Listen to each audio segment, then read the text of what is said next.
If you were walking through Edo in the 1700s on a snowy December night, you wouldn't hear the city sleeping. You'd hear the whisper of steel being drawn.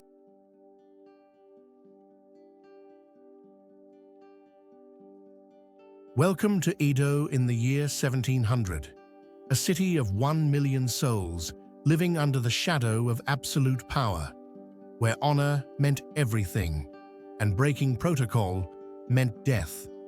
This was not the Tokyo you know today, but a sprawling metropolis of wood and paper, where samurai walked streets that smelled of incense, sewage, and the constant threat of fire.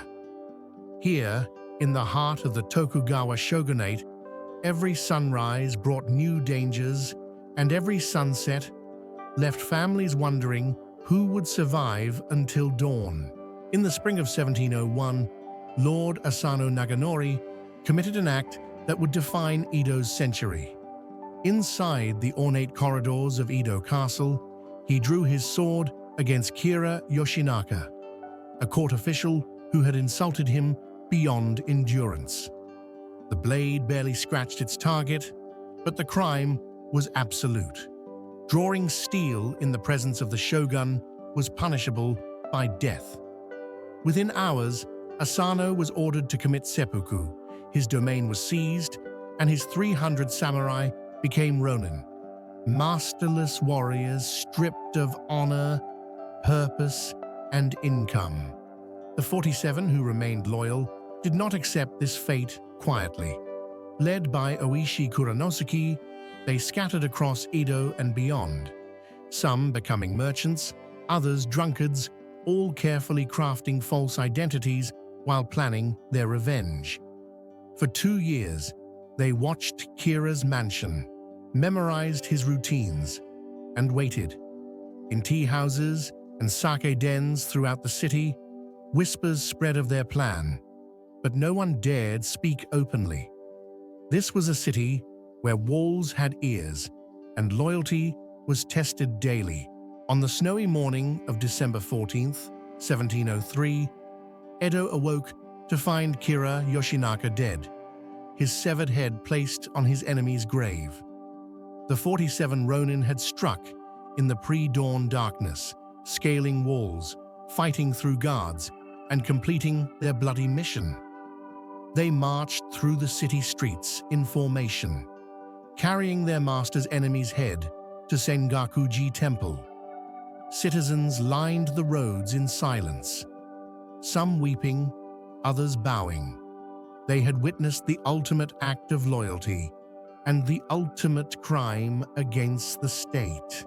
The shogunate faced an impossible choice: execute men who had embodied the highest samurai virtue, or pardon criminals who had murdered an official. After months of deliberation, the verdict came down.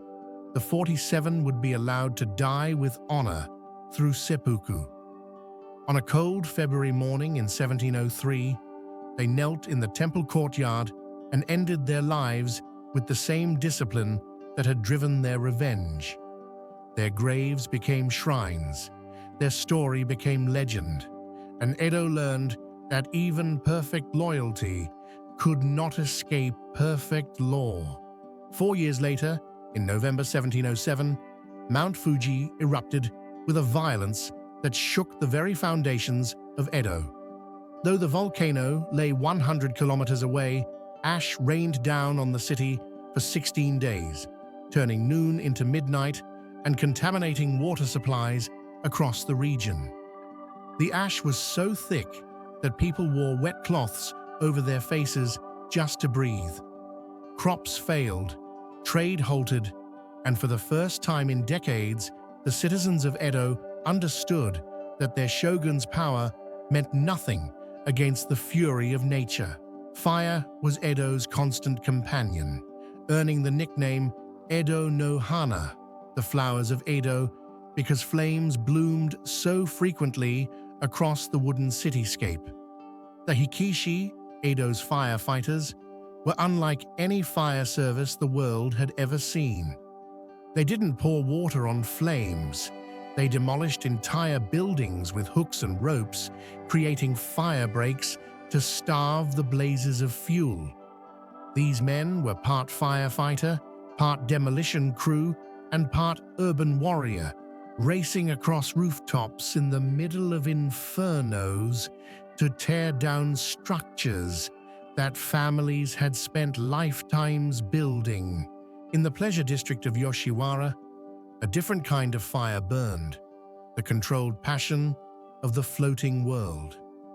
This walled quarter, rebuilt after every fire and flood, was where Edo's rigid social order dissolved into rivers of sake and silk. Here, among the tea houses and theaters, geishas moved like living artworks, while kabuki actors performed stories of love, revenge, and tragedy that mirrored the city's own dramatic history. The air was thick with incense, tobacco, and the sound of shamisen strings being plucked in rhythm with beating hearts. Yoshiwara revealed Edo's greatest paradox. Samurai had honor but no money, while merchants had wealth but no status. Inside the district's gates, these roles reversed completely. Wealthy rice dealers sat as honored guests, while impoverished samurai begged for credit.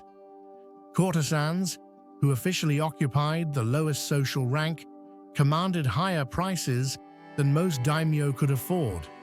This was a world where money spoke louder than bloodline, where pleasure temporarily overwhelmed duty, and where the rigid rules of Confucian society bent like bamboo in a typhoon.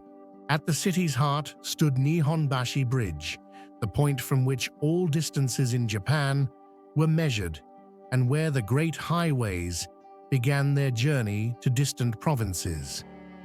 Beneath its wooden span, the fish market operated in controlled chaos. Vendors shouting prices, while customers pushed through crowds seeking the freshest catch. Here, sometime in the mid-18th century, street food vendors began pressing vinegared rice around raw fish, creating what we now call sushi. This wasn't ceremonial dining, but fast food for busy people. A culinary revolution born from the frantic pace of urban life.